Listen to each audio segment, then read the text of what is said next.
Voilà, on a à nouveau le bonheur et la joie de se retrouver, Monsieur Ababou et moi. Bon, il est vrai que nous avons encore ce cours-là et encore un autre cours avant, j'ose pas dire le mot. Bon, les vacances, c'est pas des vacances, c'est plutôt une petite période de repos qui va durer 3 semaines. On en reparlera bien sûr de camp à camp. Mais nous avons encore avec Monsieur Ababou ce cours et encore un autre cours, pas la semaine prochaine, mais la semaine d'après. Et Bezrat Hashem, au mois de Elul, on va commencer une nouvelle série de cours qui durera très très très longtemps sur le Zohar HaGeoula, sur le Zohar de la délivrance. Et ça va être, je pense, une très très très grande surprise, autant pour nous que pour tous ceux qui écouteront ce cours. Aujourd'hui, je voudrais juste faire une petite introduction avant de céder la parole à notre très très cher ami.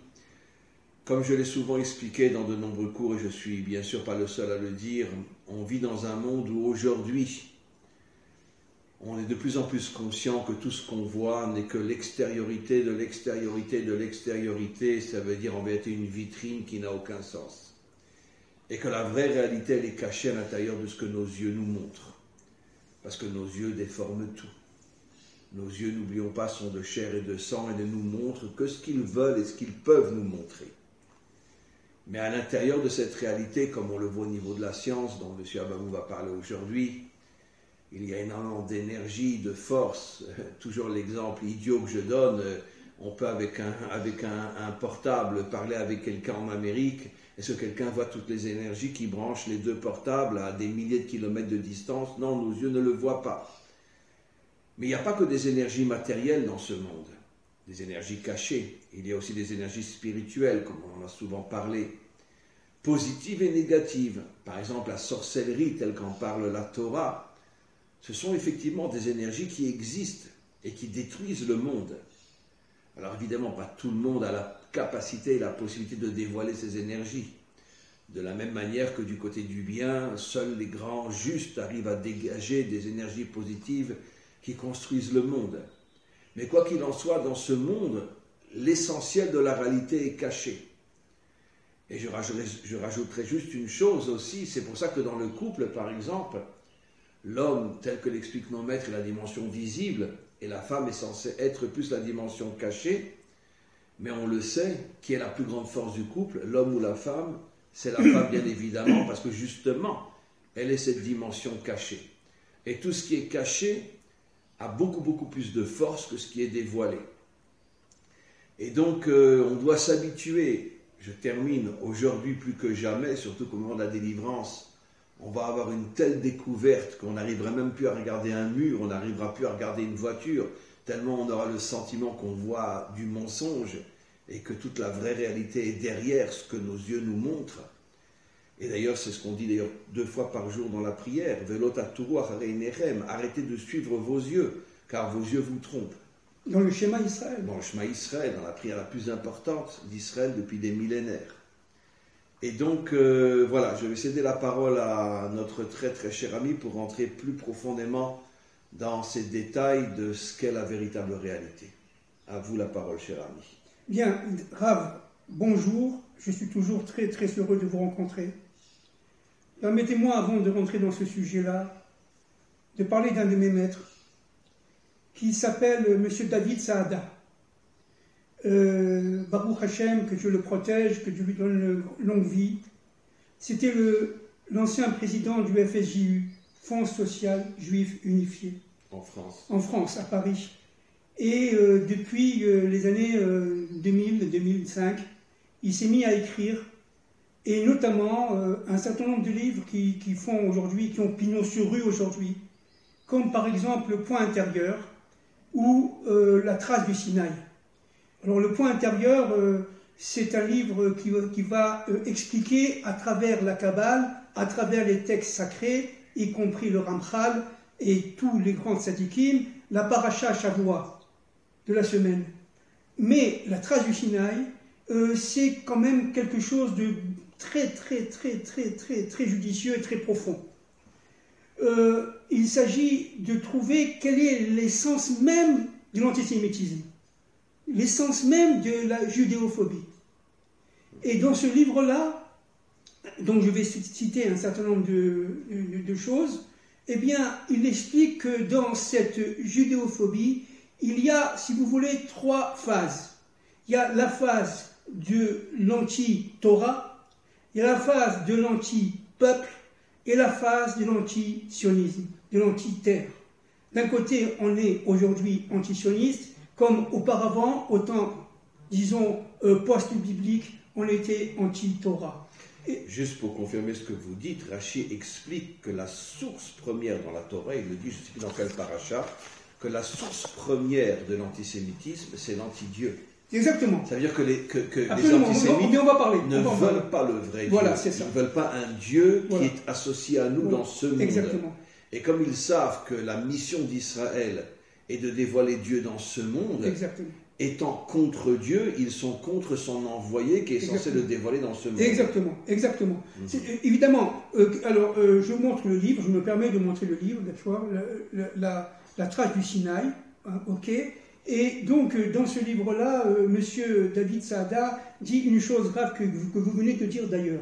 Ce qui se passe, c'est qu'en fin de compte, il y a eu la faute d'Adam Arishon, il y a eu la faute du premier homme, et à partir de la fin, bon, on va pas y revenir, mais ce qui est très important de comprendre, c'est que dans cette faute, il y a eu, si vous voulez, un refoulement du désir, d'accord, vous voyez, d'être, du désir d'accomplir. C'est ce que la Torah dit, tu manges de cet arbre, tu meurs. Voilà, exactement. Ça veut dire que tu vas aspirer à la mort. Exactement. Même sur le plan idéologique. Exactement. La séparation entre l'âme et le corps, exactement. La séparation entre le monde d'en haut et le monde d'en bas. Exactement. Et tu n'aspires plus à la vie, qui est l'union entre le monde d'en haut et le monde d'en bas. C'est ça. Donc il y a eu, si vous voulez, ce refoulement. Ce refoulement que les nations ont en elles, elles en souffrent beaucoup. Israël aussi, d'une manière inconsciente. Mais le travail d'Israël, la fonction d'Israël, c'est de réveiller ce désir premier, ce qu'on appelle le désir premier. Et ce réveil de désir premier, dit M. David Saada, n'est-ce pas, a été déjà compris par Freud. Freud, dans son livre Moïse et le monothéisme, bon, c'est un livre qui est complètement dépassé, les thèses sont presque saugrenues, mais ce que dit Freud par rapport à ça, c'est très juste. C'est le conflit oedipéen. C'est le combat contre le père. C'est le combat contre le père.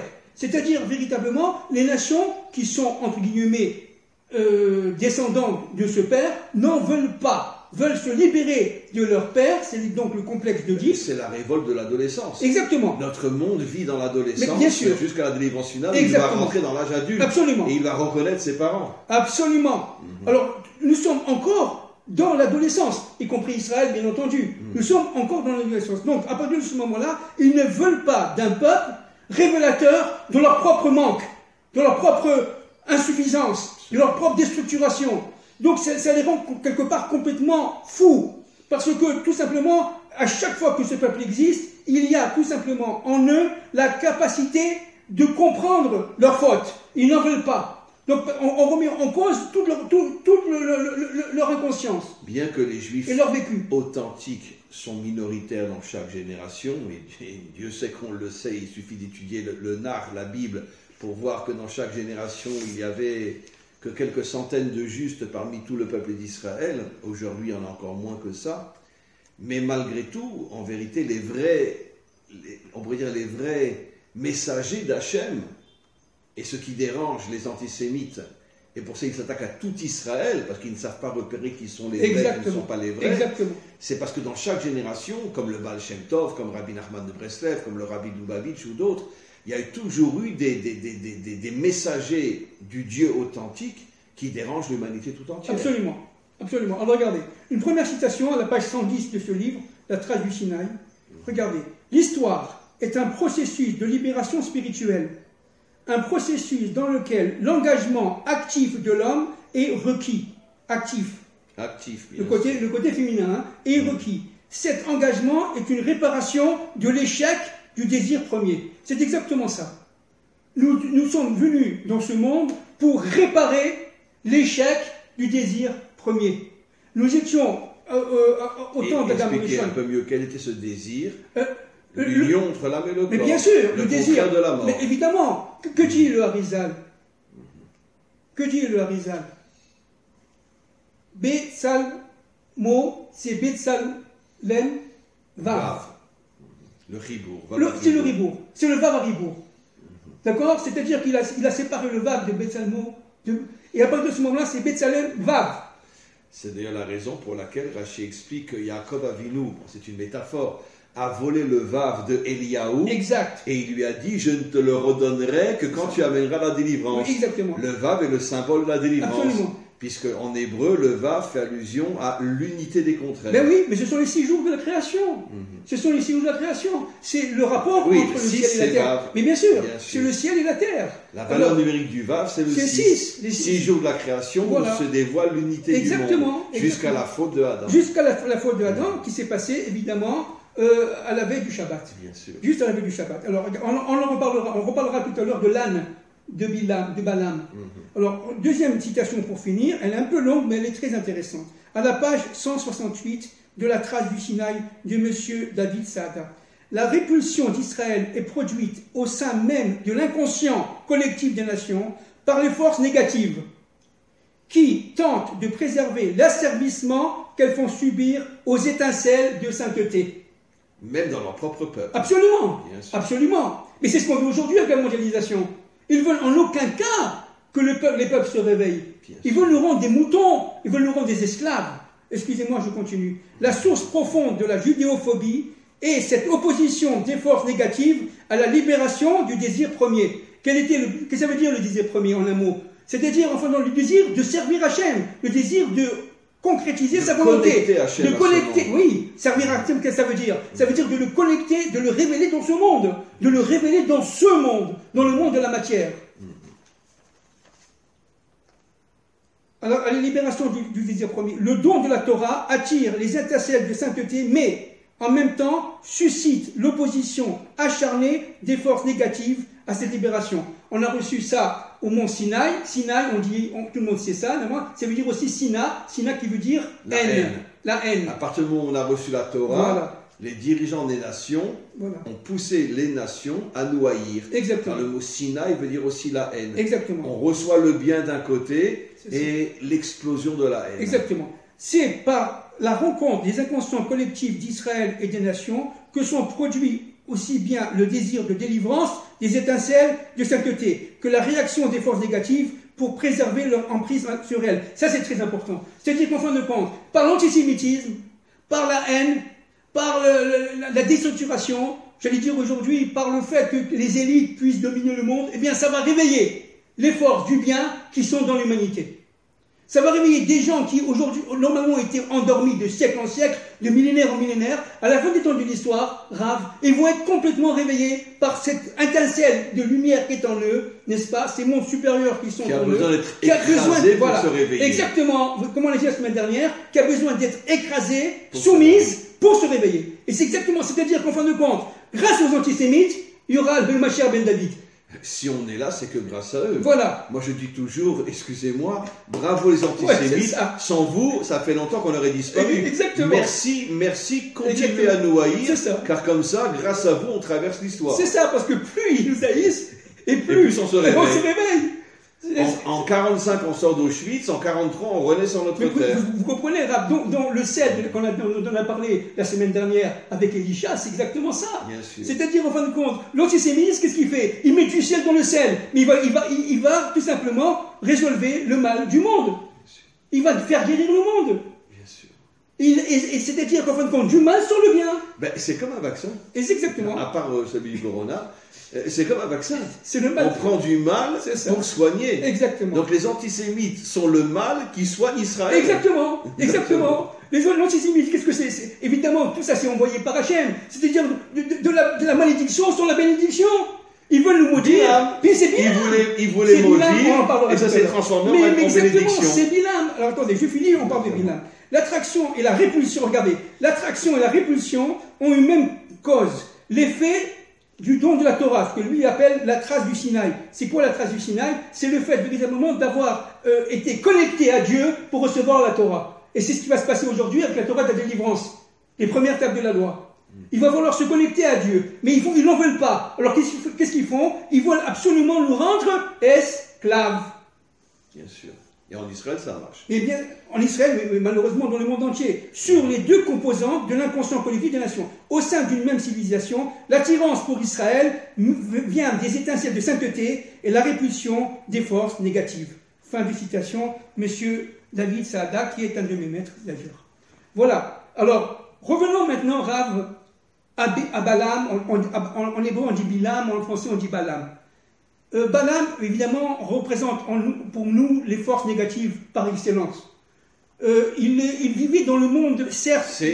D'ailleurs, nos maîtres le disent, il a le niveau de Moshe, oui, mais dans le mal. J'allais dire, exactement. Il est au même niveau que Moshe, mais dans le mal. Oui, je vais encore plus loin que ça, si je peux me permettre. C'est, en fin de compte, c'est une même âme, Moshe et Bilam, mais dédoublée. Une pour le bien, une pour le mal. C'est écrit dans les Zohar. Ari Akadosh dit que les deux viennent de Havel. C'est ça. Moshe le bon côté de Havel, Bilam le mauvais côté. Mais c'était deux parties qui étaient dans la même âme. Absolument. Donc ils viennent de la même âme. Ils viennent de la même âme, mais qui a été dédoublée, une du côté du mal, Bilam, Balaam, et l'autre du côté du bien, Moshe. Alors, regardez, c'est très intéressant.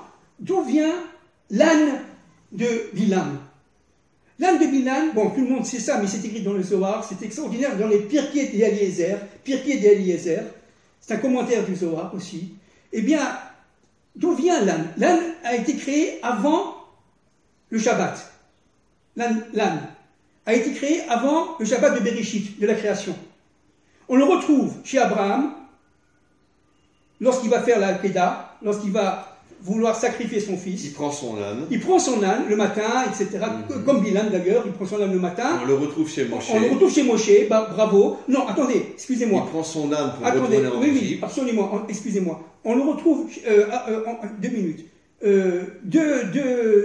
D'Abraham, on le retrouve chez Yaakov.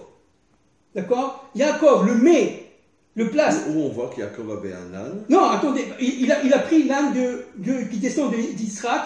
L'âne était chez Israël et Israël est arrivé chez Yaakov. Yaakov le prend, il le met chez Lavan. Il le met chez Lavan. Et de Lavan, on le retrouve chez Bilam. D'accord? On le retrouve d'abord chez Moshe, etc. et chez Bilam. Vous comprenez? C'est-à-dire qu'en fin de compte, c'est quoi l'âne? L'âne, c'est la matière. Bien sûr. En hébreu, Chamor, c'est la matière. Qu'est-ce que ça veut dire? Ça veut dire que autant que Bilam est issu de la matière, la plus crasseuse, puisqu'il aimait l'argent, il aimait la sexualité, l'homosexualité, il allait avec son ânesse. Mais surtout, n'est-ce pas, et comme Moshe, il venait de ce monde-ci, mais Bilam utilisait les forces pour pouvoir véritablement, j'allais dire, maudire Israël.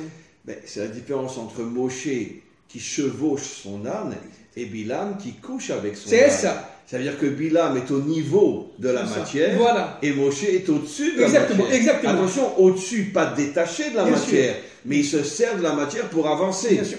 Moshe, c'est un combattant de ce monde-ci. Il vivait complètement dans ce monde-ci. Mais il était dans ce monde-ci, c'était un parfait vague. Mais il était connecté complètement à l'au-delà, à l'absolu, à Kadosh Baruch Hu. Il recevait les autres, il les accomplissait. Mais tout le problème, c'est que les Bnei Israël, lui, eux, n'étaient pas arrivés au temps de Moshe, au niveau de Moshe. Donc ils ne comprenaient pas Moshe. Moshe est resté, par exemple, 19 ans à Kadesh Barnea. Et après, ils sortent, donc ils se sont installés avec leurs poules et leurs coqs et tout ce que vous voulez, leur famille, leurs bébés. Et après, ils sortaient, ils sont partis dans un autre endroit. Et après ça, ils sont restés une demi-journée. Après, il faut partir, mais les gens devenaient fous. Ça correspondait à rien du tout, cette histoire. Alors, on reste 19 ans dans un endroit, on s'établit, j'allais dire on s'assimile, on s'établit à Kadesh Barnea, il y avait des sources, il y avait des choses comme ça. C'était très bien.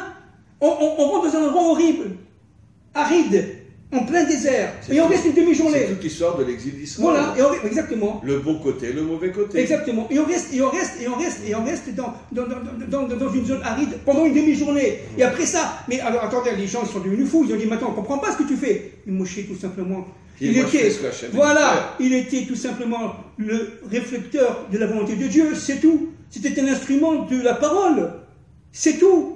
Mais ça, ils n'ont pas compris. Parce qu'eux, ils étaient encore en Égypte. Ça veut dire quoi en Égypte? Ils étaient encore dans les mondes d'Elohim. L'exil n'était pas sorti d'eux. Eux étaient sortis de l'exil, mais l'exil n'était pas sorti d'eux. Alors, Balaam, lui, il était dans le monde d'Elohim, il connaissait le Dieu Elohim, mais le Dieu caché, il ne le connaissait pas. Parce qu'il connaît le Dieu de l'obscurité, si vous voulez, de la nuit. C'est la nuit que Dieu lui parlait. D'accord? C'est écrit explicitement dans la Torah. Dans la nuit. Donc, il connaît le Dieu de l'obscurité, c'est-à-dire le Dieu de toutes les sciences physiques et ésotériques qui étaient dans ce monde. D'ailleurs, le mot Elohim en hébreu, pour valeur numérique, la nature. La nature, 84. Absolument. D'accord? 84, la nature, Ateva. Ateva, pour dire que le Dieu Elohim se cache dans la nature. Exactement. Et donc Bilam pensait tout simplement communiquer avec le Dieu réel, le Dieu d'Israël. En fin de compte, il ne connaissait pas le Dieu qui était caché derrière ça. Bien sûr. Il ne connaissait pas. Et alors, qu'est-ce que c'est que cette histoire-là? Vous savez que Bilam voulait maudire. En voulant maudire, il cherchait dans l'espace-temps, il connaissait le temps. Il cherchait dans le peuple juif un défaut exact. Pour pouvoir maudire. Oui, mais attendez, encore plus que ça. Ah, vous avez tout à fait raison, mais encore plus fort que ça. Il se connaissait, disent les Ramim, disent les maîtres des secrets, il connaissait le temps, le moment où Dieu était en colère. Bon, une fois par jour, disent les Ramim, Dieu est en colère. Qu'est-ce que ça veut dire? Ça veut dire une fois par jour, il est dans le djinn. Mais à partir de ce moment-là, il rentre dans ce djinn, mais à ce moment-là... Pour le retourner contre Israël. Attendez, j'ai pas fini. Excusez-moi. Pour le retourner dans Israël, mais ce djinn-là, il faut, pour qu'il fonctionne, il faut qu'il soit dans un espace déterminé. C'est-à-dire qu'il avait qu'un œil, l'œil droit était borgne, il voyait que l'œil gauche, c'est-à-dire le cerveau gauche. D'accord? Et le côté gauche, dans la Torah, fait allusion à toute la rigueur et la méchanceté. Bien entendu, bien entendu. D'accord? Les gauchistes. Non, donc, ils se montrent comme très gentils. Oui, c'est ça. C'est ça. Alors, donc, il cherchait l'angle d'attaque. Pourquoi? Parce que en trouvant notre d'attaque et en interférant, en reliant le temps et l'espace, il formait une force, vous voyez, par sa pensée, il reliait la force du cœur et les forces de la pensée, mais pour le mal, non pas pour le bien. Moshe faisait pour le bien, mais lui il faisait pour le mal. Mais ça s'est jamais fait. Pourquoi? Parce que Dieu n'a jamais été, pendant le temps où il cherchait tout simplement à maudire Israël, n'a jamais été en colère. Donc il ne pouvait pas trouver l'espace. Alors qu'est-ce qui se passe? Alors regardez. C'est d'ailleurs un verset dans les prophètes qui dit: Dieu a dit Israël, souvenez-vous de ma bonté, j'ai refusé de me mettre en colère pour que les malédictions de Bilam ne tombent pas sur vous. Exactement. C'est dans une Haftarah. Absolument, absolument. Alors, bien sûr. Et regardez, quelque chose d'extraordinaire. Aujourd'hui, on parle du monde des sciences. Par exemple, la physique quantique. Aujourd'hui, on est dans un monde physique. On est d'accord? Matériel, physique. Il y a des lois.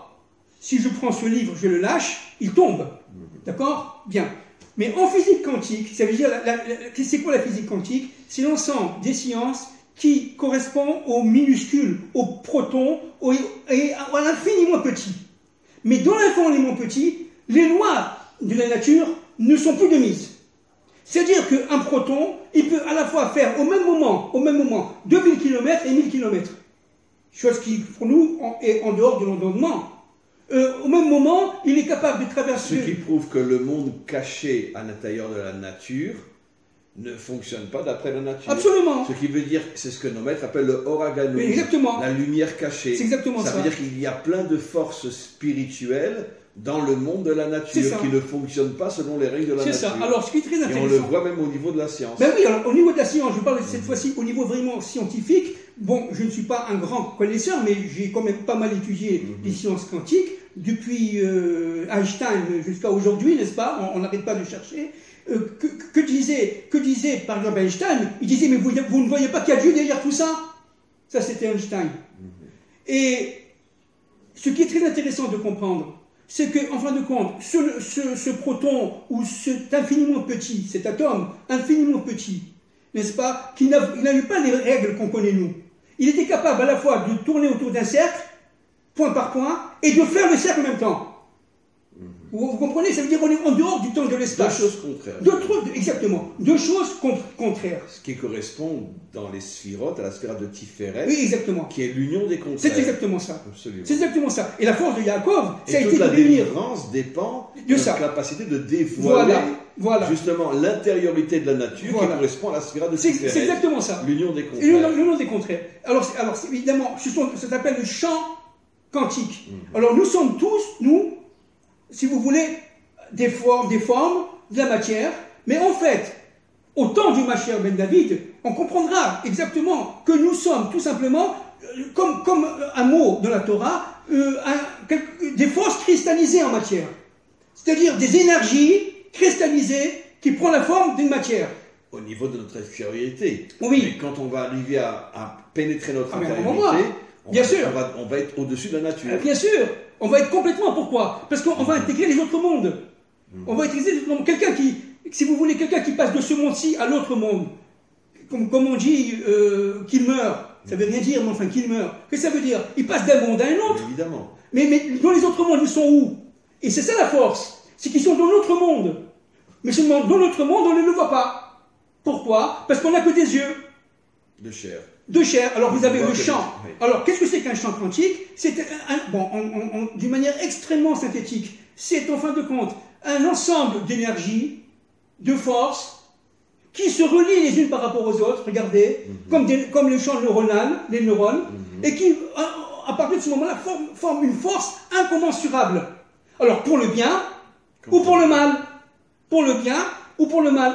Balaam avait cette capacité de revoir à l'intérieur de l'être ce champ magnétique, comme on dit aujourd'hui, ce champ quantique, et de manière à le manipuler pour pouvoir le mal, pour pouvoir maudire, maudire Israël. Ça, sa force spirituelle. Voilà, alors, tous les rois de la terre venaient le voir, parce qu'ils savaient qu'il arrivait à rentrer dans la nature et la falsifier. C'est ça. Alors, ou la détourner. Exactement. Alors vous comprenez, qu'est-ce que c'est que la Torah? La Torah, qu'est-ce que c'est? Ce sont des forces qui se matérialisent en lettres.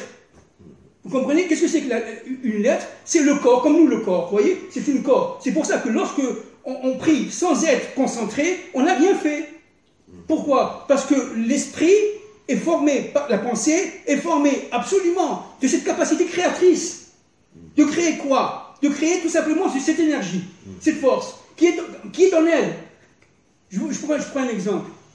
Je cherche quelque chose. Une loi. Je suis un grand chimiste, un grand chercheur médical, un grand chercheur économiste. Je cherche une loi. J'arrive pas. Puis un jour, j'ai compris. C'est ce que les philosophes appellent l'illumination subite.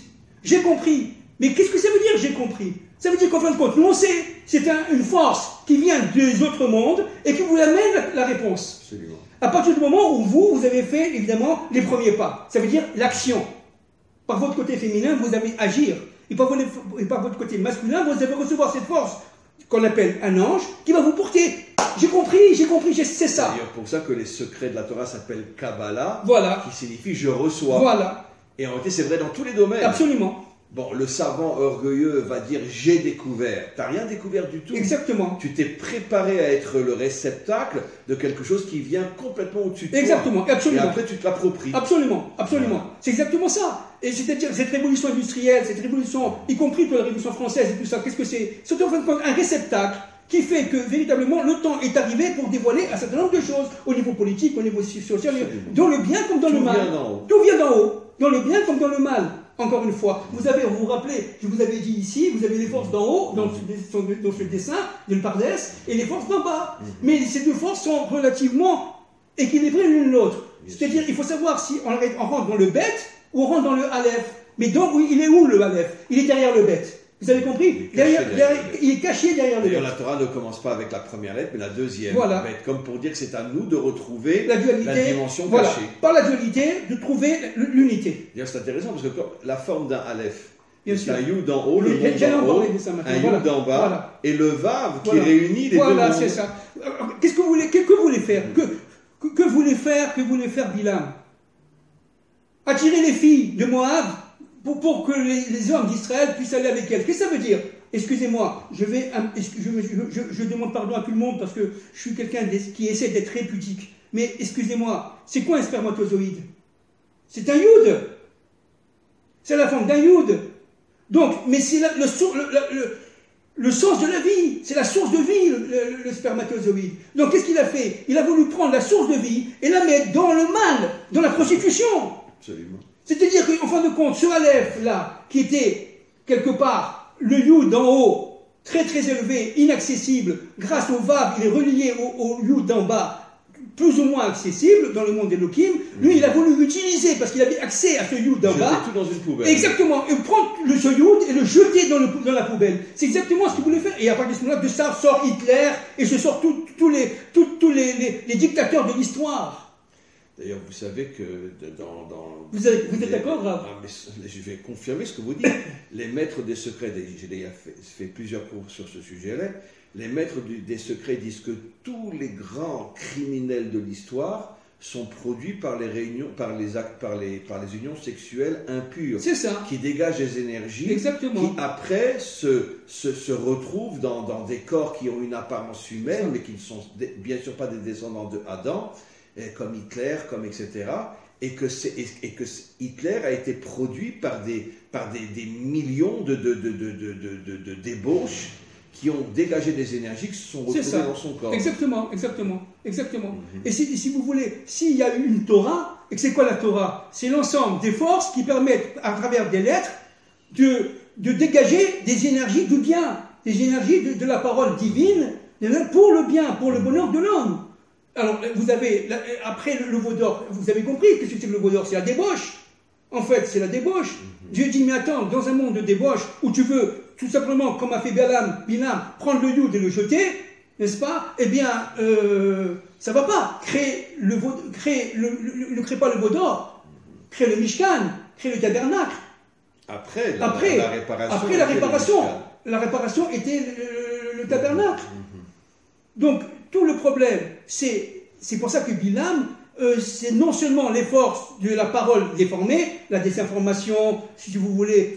D'ailleurs, Rachid dit, ils ont dit la force d'Israël, c'est la parole de Moshe. C'est ça. Il faut qu'on amène quelqu'un qui va détruire la parole de Moshe en étant lui-même un être de parole, négatif. Bilam. La désinformation, la propagande, le nazisme, que disait Goebbels, tout le monde connaît ça, n'est-ce pas? Une chose fausse, répète-la 10 fois, 50 fois, elle deviendra juste pour le monde, pour la majorité. Ça, les médias, c'est des spécialistes. Mais ce sont des spécialistes. Et d'où viennent? Quelle est l'essence de les forces des médias aujourd'hui? Et depuis, on peut dire toujours. Quelle est la force des médias? C'est Bilam. Bien sûr. C'est Bilam.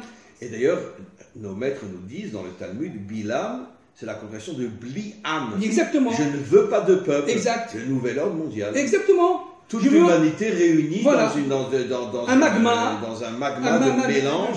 Il n'y a plus de nation, il n'y a plus de peuple, il n'y a plus d'histoire. Il n'y a plus de famille. Il n'y a plus de famille. C'est exactement ce qu'a voulu faire Bilam. Il a voulu détruire le microcosme social que la famille. C'est pour ça qu'il couchait avec son nièce. Bien sûr. Il n'était pas marié, qu'il n'avait pas d'enfant. Absolument. Il n'avait pas d'enfant, il n'était pas marié.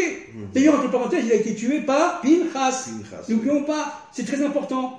Pinchas, qui était quelque part cette force d'Eli Walavi, bon, évidemment, qui descend.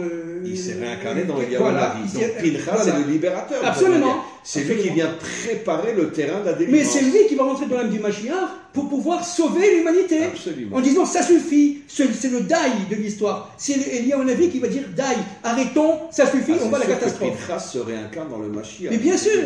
Mais bien sûr. Le Kadosh le dit clairement. Oui, bien sûr. Il le dit clairement dans Parashat Pinchas. Bien sûr. Que Pinchas est le Mashiach. Bien sûr.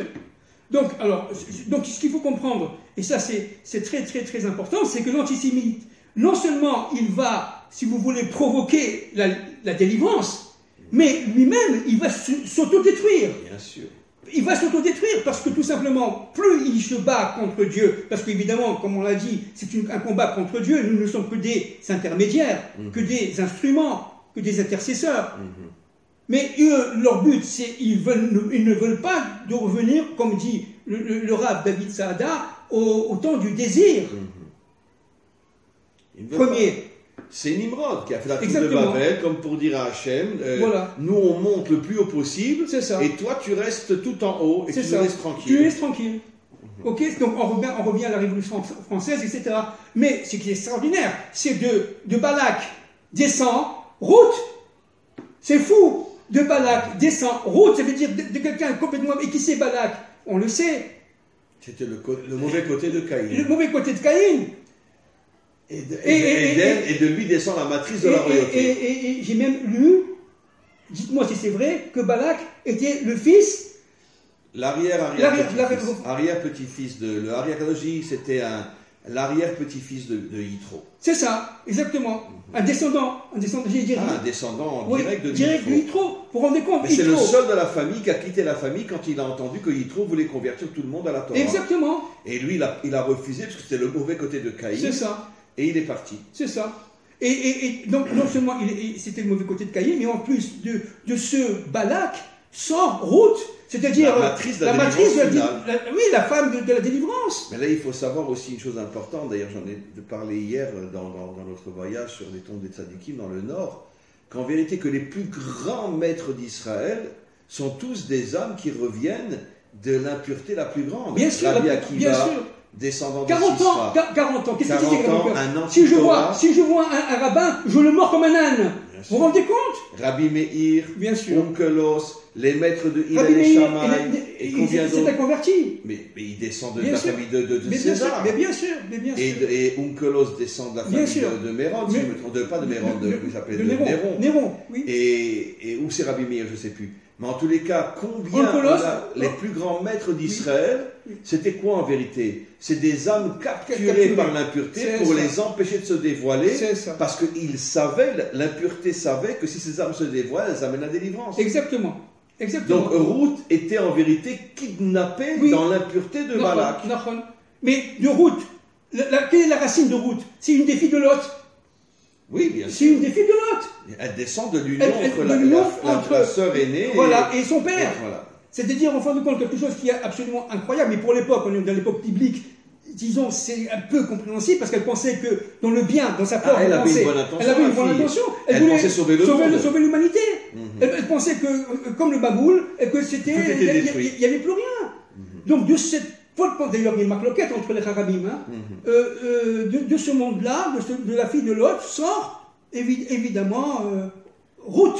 Oui, parce que sa pensée était constructrice. Et de là est sortie la matrice de la reconstruction du monde. C'est pour ça que dans le champ quantique, je reviens un peu à la physique d'aujourd'hui, dans le champ quantique, il faut être positif. Il faut positiver à tous les niveaux. Et surtout, ce qui est incroyable, c'est que l'ensemble des champs quantiques tendent vers l'unité. Vous savez, Rab, beaucoup de ces physiciens quantiques d'aujourd'hui sont arrivés à la conclusion qu'il y a un Dieu. Beaucoup sont devenus croyants. Mais de plus en plus de savants authentiques je parle des gens authentiques, oui. Reviennent vers Dieu. Je parle de ceux qui ne se prosternent pas devant l'ego, l'orgueil, etc. Mais ceux qui sont de vrais savants pour l'avancement du monde, de plus en plus, ils reviennent vers la source créatrice. Et vous savez qu'est-ce qu'ils disent? Ils disent, en fin de compte, notre combat, c'est pas contre l'autre, c'est contre nous-mêmes, contre notre ego. C'est ce qu'ils disent maintenant. Il faut se battre contre notre ego. Il faut se battre contre cette volonté de pouvoir, de domination, etc. Le mauvais côté d'Ésaü. Bien sûr. Parce que le bon côté d'Ésaü, c'est évidemment le roi David. Le roi David descend d'Ésaü quelque part, comprenez? Bien sûr. Mais bien sûr. C'est évident. Donc, il y a, si vous voulez, dans ce monde-ci, l'ensemble des chants, que ce soit des chants sonores, que ce soit des chants ondulatoires, tout ça c'est ondulatoire, n'est-ce pas? Vous savez que dans l'infini ondulatoire, il y a la finitude, c'est-à-dire, en fin de compte, tout est linéaire. C'est fou. C'est-à-dire, en fin de compte, qu'est-ce que c'est que le chauffard, puisqu'on parle du son? Qu'est-ce que c'est que le chauffard? C'est ce son qui va réunir dans la concentration de la prière les forces de la tête, les forces de l'esprit, avec la bouche et le cœur, aux forces du cœur. Mais vous savez, justement, il y a, je ne sais plus si c'est dans le Zohar, dans le Ri Akadosh, qui pose la question, pourquoi Dieu a créé le monde avec la parole? Alors, quel est le message? Quel idiot qui croit que Dieu parle et qu'il a une bouche? Mais en vérité, c'est pour nous faire comprendre, parce que toute la Torah, ce sont des messages. Bien sûr. Qu'en vérité, que la parole, on ne voit pas les énergies qu'elle dégage. Exact. Pour nous faire comprendre que dans le monde que l'on voit, il a été créé par des énergies cachées qui sont l'essentiel de la création. Exactement, qui est l'intériorité de nous-mêmes. Ouais. C'est ça notre intériorité. C'est exactement, si tu me dis, Fabien, qui tu es, je dis, je suis qui je suis de l'intérieur. Donc pour pouvoir savoir, il faut creuser. Et cela, grâce à la femme. C'est la femme qui permet le creusement de soi-même. Quelle est la première parole d'Hachem à Abraham? Lech lecha, va vers toi. Retourne vers toi. Exactement. Tu ne sais pas qui tu es. Exactement. Et tout le problème, c'est de passer de Abraham à Abraham, si vous voulez. De Fabien à Moshe. Je m'appelle Moshe en hébreu. Je l'ai déjà dit. Et tout le travail, c'est tout simplement de faire le monde des contraires. Mais attention, alors c'est quoi ce monde-ci? C'est quoi ce monde? Ce monde, en fin de compte, c'est un monde qui est à la fois très impur, matière, mais qui peut devenir... Dans son extériorité. Voilà, j'allais dire. Bravo, bravo. Dans son extériorité très impure, mais dans son intériorité extrêmement pure. Extrêmement pure. Si vous prenez une pierre en Israël et vous la cassez, elle devrait sortir des énergies immenses. Nos maîtres nous disent que les descendants de Haman, donc d'Hitler, sont devenus des grands maîtres qui enseignaient la Torah à Israël. C'est ça. Des descendants de Haman. Exactement. Va savoir si Hitler n'avait pas eu des enfants, va savoir si 3-4 générations après, il n'y aurait pas eu quelqu'un qui se serait converti. Ben oui, c'est fou. Alors pour finir, ce qui est... Pas parce que Hitler était bon, mais parce que les âmes pures tombent prisonnières dans l'impureté. Et c'est ce qu'a dit le David Saada, c'est ce que disent les kabbalistes, n'est-ce pas? Tout le problème à nous. Alors quel est le travail d'Israël? C'est de révéler les étincelles cachées dans l'impureté. Nos maîtres nous disent que la raison profonde, dans le Talmud, oui, la raison profonde de l'exil, de nous éparpiller aux quatre coins de la terre, c'est pour aller récupérer toutes les étincelles saintes perdues dans l'impureté. Exactement. C'est explicité dans le Talmud. Exactement. Alors maintenant, pour revenir à ce couple fort formidable, Israël-Universel, l'Universel doit faire son travail qu'a fait Israël au fil des temps, de décanter sa propre impureté, dans une souffrance, avec le sel, comme on l'a dit la semaine dernière, n'est-ce pas, qui fait que véritablement l'humanité puisse retrouver son Dieu, en enlevant toutes les scories, toutes les impuretés extérieures qui sont d'ailleurs, encore une fois, même pour l'humanité, extérieures. Alors les gens qui vivent dans l'extériorité, qui ne connaissent pas leur intériorité, qui n'auront pas fait ce travail extérieur-intérieur, eh bien, à partir de ce moment-là, qu'est-ce qui va se passer? Il va se passer tout simplement l'implosion et le suicide de ces âmes-là. Elles ne seront plus capables de faire l'union de leur propre contraire, parce qu'elles ne connaîtront pas une partie d'elles-mêmes qui est l'intériorité. Vous savez que tout ce cours-là résumé en un enseignement de nos maîtres, avant la faute, les habits de Adam étaient côte-note or, exactement, des habits de lumière, exactement, donc l'intériorité. C'est ça. Même l'extériorité était illuminée par l'intérieur. Voilà, et après, c'est du côte-note or, avec un haïn, ça vient la peau. La peau. Ça veut dire on est passé de l'intériorité à l'extériorité.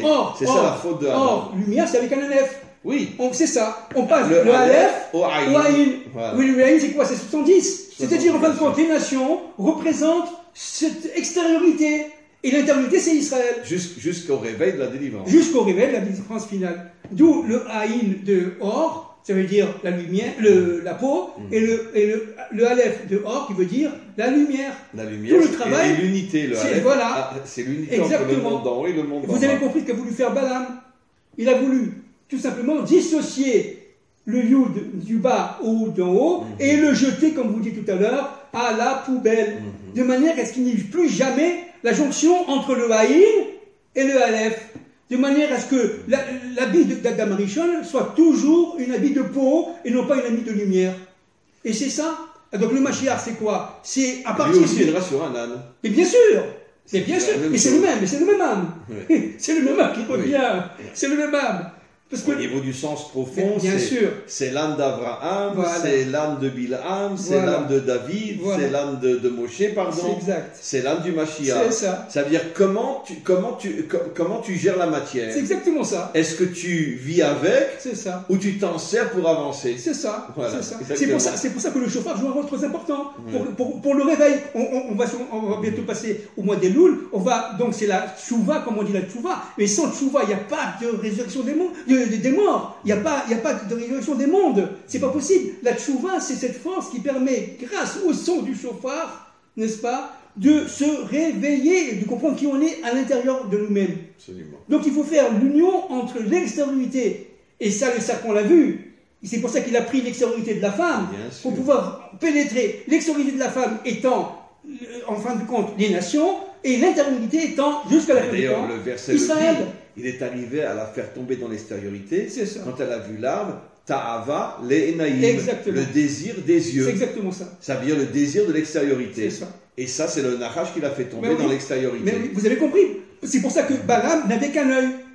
Et il n'avait pas les deux yeux. Ça veut dire non seulement il n'avait pas les deux yeux, Parce mais que en dans plus le il y avait sens qu'un œil. profond, les deux yeux, les deux bras, les deux jambes, les deux narines représentent l'extériorité et l'intériorité. C'est ça. Le côté droit, c'est l'intériorité. Exact. Le côté gauche, l'extériorité. Exactement. C'est pour ça que dans tout notre corps, C'est exactement. on est doublé. C'est exactement ça. Pour nous montrer que le corps, l'être authentique, il unit l'intériorité Voilà. et l'extériorité. Exactement. Le Et bras gauche. Bilam n'avait que le côté Et gauche, qu'il n'avait que le côté gauche. que le côté C'est que extérieur. le côté extérieur.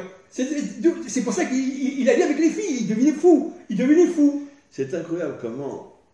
C'est pour ça que nos maîtres nous disent que lorsque la Torah a été traduite pour la première fois, une obscurité plus grande que la faute du veau d'or est tombée dans le monde et elle ne cesse d'augmenter selon les nouvelles traductions. Parce que toutes les traductions, c'est les plus grandes falsifications de la Torah. Pourquoi ? Bien sûr. Parce que seul celui qui connaît les secrets de l'hébreu peut arriver à comprendre, ne serait-ce qu'une partie de tous les messages cachés, infinis, qui sont cachés derrière les lettres hébraïques, derrière les phrases hébraïques. Mais quand je lis un verset en français, Exact. comment voulez-vous que je puisse recevoir le vrai message de la Torah ? Bien sûr. C'est impossible. Bien sûr. On C'est parle impossible. de Dieu, on ne parle pas d'Elohim, mais du Kivavke. On parle de Dieu, par exemple. Alors qu'en fin de compte, et à l'intérieur des attributs d'Elohim, vous avez toute une infinité d'attributs divins qui font que véritablement Dieu est partout. Non seulement il est partout, mais il les dirige tout. Et dans ce monde du libre arbitre, où tout le monde a la capacité de dire non ou de dire oui, et bien dans ce monde-là, il y a un plan caché qui fait qu'il y a une direction de l'histoire, il y a une direction de notre propre histoire individuelle comme collective, qui fait qu'en fin de compte, malgré, j'allais dire, entre guillemets, notre libre arbitre, il y a un sens profond de l'histoire, directeur, de manière à ce que tous ces chants quantiques, chants sonores, chants ondulatoires, tout ce que vous voulez, n'est-ce pas, vont dans un même sens, la connaissance du Dieu un mais de l'histoire. D'ailleurs, le Zohar dit que la source profonde et authentique du libre arbitre, c'est le choix entre c'est Dieu qui dirige le monde ou c'est moi qui dirige le monde. Exactement. C'est ça le vrai libre Vous avez arbitre. touché le point le plus fondamental, Rav. Est-ce que c'est lui ou c'est c'est ça. moi? C'est exactement ça. ça. C'est la racine du libre arbitre. C'est exactement ça. Rav. Et du choix, C'est ça. toutes les conséquences positives Voilà. ou négatives. Et négatif. Exactement. C'est l'arbre de la connaissance du bien et du mal. C'est ça, Où exactement. nous sommes exactement libres. Exact. N'est-ce Puisque pas le Zohar dit que l'arbre de la connaissance du bien et du mal, c'est la malchoute. Nahon. Est-ce que la malchoute est à lui Voilà, ou elle est voilà à moi. moi? C'est exactement Le bien ça. et le mal. Exactement ça. Voilà. C'est exactement ça. Donc notre travail à nous, c'est de dire que la Malchut, elle n'est pas à nous, elle est à lui. Voilà. Et c'est d'ailleurs c'est tout le but de la délivrance finale. D'ailleurs, entre parenthèses, le Mashiach ne s'en prendra jamais pour un roi. Il fera sa fonction, il s'en va, c'est tout. Mais putain, C'est tout. tous les imbéciles croient qu'il va s'asseoir sur un trône avec une couronne Avec sur une la couronne tête. sur la tête, etc. N'importe C'est pas ça quoi. du tout. Dès qu'il aura réalisé sa mission de reconnecter le monde à Hachem, Voilà. il disparaît Il disparaît et complètement. personne ne saura Nahon. plus où il est. Nahon. Mais c'est comme Moshe, il est mort au Mont Nebo. Et personne ne sait où il est. Personne ne sait. Exactement, Et c'est bravo. comme Moshe. Parce que Exactement. qu'est-ce que c'est le Mashiach? C'est Moshe qui revient, qui va devenir Adam. Ah, d'ailleurs, nos maîtres de Zohar dit que Moshe se trouve dans chaque génération, Exact. mais personne ne sait qui il est Exactement. et où il est. Exactement. C'est-à-dire que le vrai juste, c'est qui? C'est pas celui qui dit et moi. Exact. Le vrai juste, c'est celui qui s'efface C'est ça. pour mettre en avance Hachem. C'est ça. Ça, c'est le juste C'est authentique. exactement ça. Donc c'est quelque chose Donc de le fabuleux. Mashiach, qu'on ne s'attende pas à ce qu'il s'assoit sur un trône avec une pizza et une couronne sur C'est la tête. certainement pas le Père Noël. Ouais, non, C'est simplement- tout. C'est pas ça du tout. Non, c'est l'anticulte de l'homme par excellence. C'est exactement ça. Voilà. Chers amis, on va conclure, parce que vraiment, c'était encore une fois de plus un cours d'une puissance inimaginable. Ma conclusion, je vous laisse après la vôtre, c'est de faire comprendre à tous ceux qui écouteront ce cours qu'il faut absolument sortir du monde de l'extériorité. Parce que la vie authentique, la vie vraie, et surtout la capacité de sentir pourquoi on existe, c'est uniquement pour ceux qui sont capables de fermer les yeux sur l'extériorité et d'ouvrir les yeux spirituels sur l'intériorité. Et là, on devient un homme authentique. Exactement. Et ça sera ça le réveil de la délivrance. Alors, pour finir et pour compléter tout ce que vous dites, qui est absolument juste, Rav, c'est qu'en fin de compte, le Mashiach va se servir de ces forces positives, de ces champs quantiques, comme on dit, ces champs d'attraction énergétique qui vont dans un sens, mais on parle du bon côté de ces forces-là, celles qui sont optimistes, celles qui cherchent la vérité vraie, qui cherchent ce qu'on appelle en hébreu le Emet. Il va les utiliser et ensemble, ils vont former un mouvement qui fait que véritablement toutes les forces du mal vont se décanter. D'ailleurs, et vont se déstructurer, ils vont disparaître. Emet, mais Eres Titzmar. Voilà. Ça conclut tout notre cours. Exact. La vérité sortira de la matière. C'est ça. Et elle ne viendra pas du ciel. Bien sûr. Ça veut dire que la vérité est cachée à l'intérieur de la matière. C'est ce que dit le verset explicitement. Exactement. La vérité sortira de la terre. Non seulement la vérité sortira de la terre, mais Dieu est à l'intérieur de la terre dans toutes ses dimensions. Mais caché, complètement caché. Merci beaucoup. Et on se retrouve pour le dernier cours, pas la semaine prochaine, la semaine d'après. Le dernier cours avant notre petit repos si nécessaire. Et encore une fois, merci beaucoup pour cette intervention absolument sublime.